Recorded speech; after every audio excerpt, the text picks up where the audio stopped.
first came to Cambodia in 1998, January, about the 3rd of January. I was hired in the U.S. by American Friends Service Committee. It's an NGO, Quaker organization, and UNICEF, to come here as a research coordinator for a 2-year project on socio-cultural vulnerability and coping strategies of Cambodians. Cambodians were coming out of the war, right? So it was a post-conflict situation at that time, and there was a need to understand how people were coping with the tragedies that they had, aside from the poverty that came with the tragedy. So then, 2.5 years yung project na yun, ang ginagawa niya is doing research plus teaching Cambodians how to do research. So I had 3 staff. Mahirap kasi I didn't know the language. Pagkatapos, somehow we came out with 6 publications out of that. Bago ako umalis, in-invite ako maging consultant for another study. So then, sabi ko, kailangan kong mag-break muna kasi binabayaran ng 2 organizations yung ticket kong bumalik sa US since I was hired there. So then, hinintay nila ako 2 months. Bumalik ako dito. Sabi ko, pagkatapos nito, mag-impake na ako. I'm going to leave Cambodia. Hindi pa natatapos yun, may consultancy na naman pumasok. And then, it went on and on and on. Hanggang in 2003, we decided, dahil marami nang ginagawang consultancies na sabay-sabay, yung brother ko, niyayaya ko na rin pumunta dito. He was also a consultant at that time sa Pilipinas, sa Los Baños.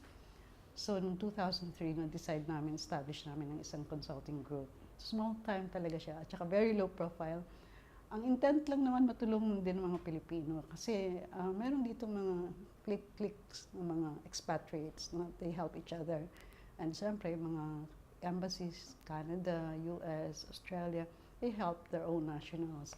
Feeling ko, kahit konti, makatulong yung consulting group na yun sa mga Pilipino na mahuhusay naman, although of course meron din hindi mahuhusay.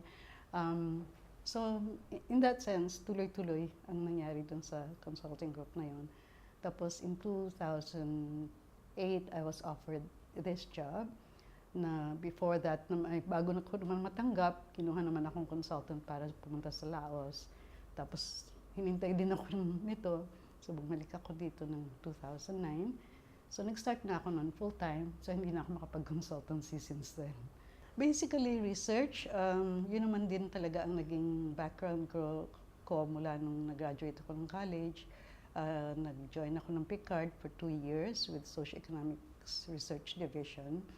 And then more research when I went to IIRR in Cavite, International Institute of Rural Reconstruction.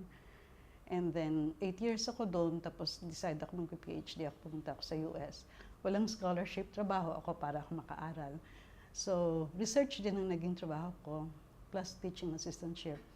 Tapos noon, na-hire ako ng International Food Policy Research Institute.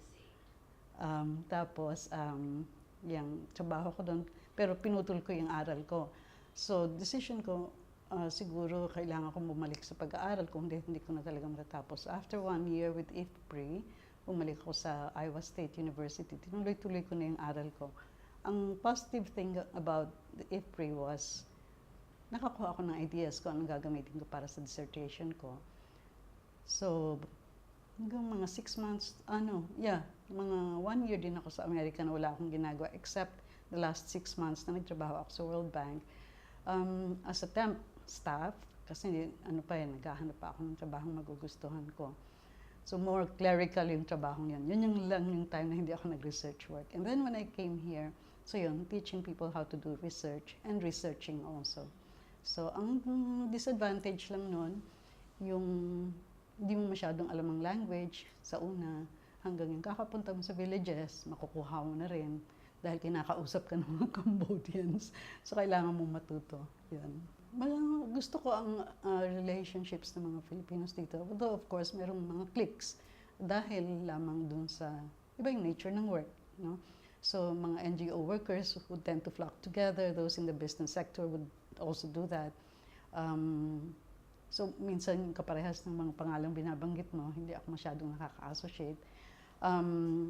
Unless pumupunta sila sa mga workshops or seminars where I'm at.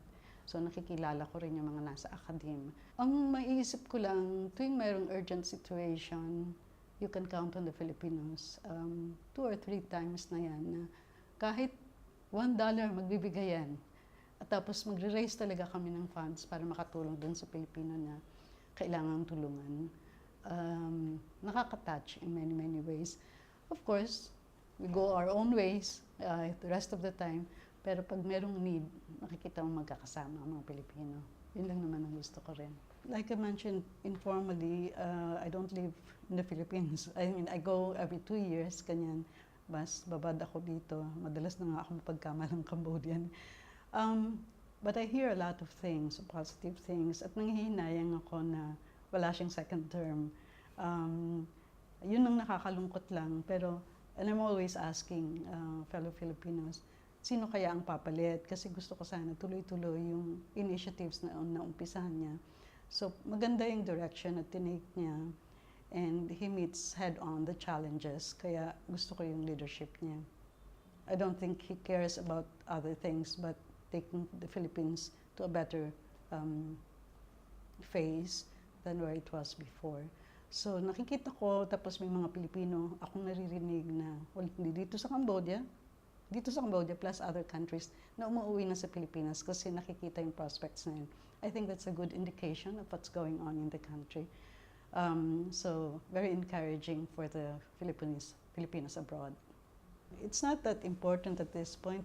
I mean, I don't know where it will lie among the priorities of the government, but I think because overseas Filipino workers contribute a lot to the economy, yung welfare nila, kasi yung mga abuses at saka yung kanila ring sacrifices sa pagpapadala ng pera sa mga pamilya nila na directly and indirectly nagbe-benefit ang mga Filipinos, ang bansa, the nation itself. So, and it's a major contributor to the income of the country, GDP. So, siguro better attention in ways like paano kami magbabayad ng aming PhilHealth, yung mga ganun lang. Na ini-air naman yun, ito yung merong forums na ino-open nila. Kaya lang sana mas bigyan ng attention. I'm really pleased na nandito ako sa Asia kasi madaling umuwi sa Pilipinas. At nakikita ko rin na meron pa rin mga Pilipinong lumalabas ng bansa siguro dahil sa hirap rin ng buhay sa Pilipinas. Although marami siguro nag-open up din. Ganun lang siguro na kung sino man yung feeling left out, na trying to find ways to go out of the country just to earn dollars, siguro bigyan sila ng a little more focus, yung mga kapwa Pilipino natin nasa Pilipinas, na gusto sanang magstay doon pero hindi sumasapat yung kinikita nila. Kaya kinakailangan nilang lumabas. Yun lang.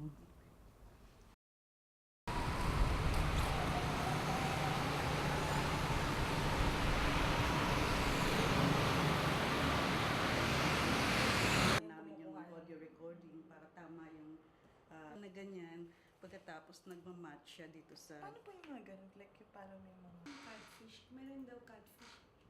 Pan? Fish pan. Doon sa likod. Sa likod. Marami sila ng ano. Ako yung ano. Nag-ano lang ito. Sa internet. Pa-connect na nga sa... Oh, yeah. Kasi, kumbaga ako rin yung quality control ng publications. So, minsan patong-patong talaga yung ano.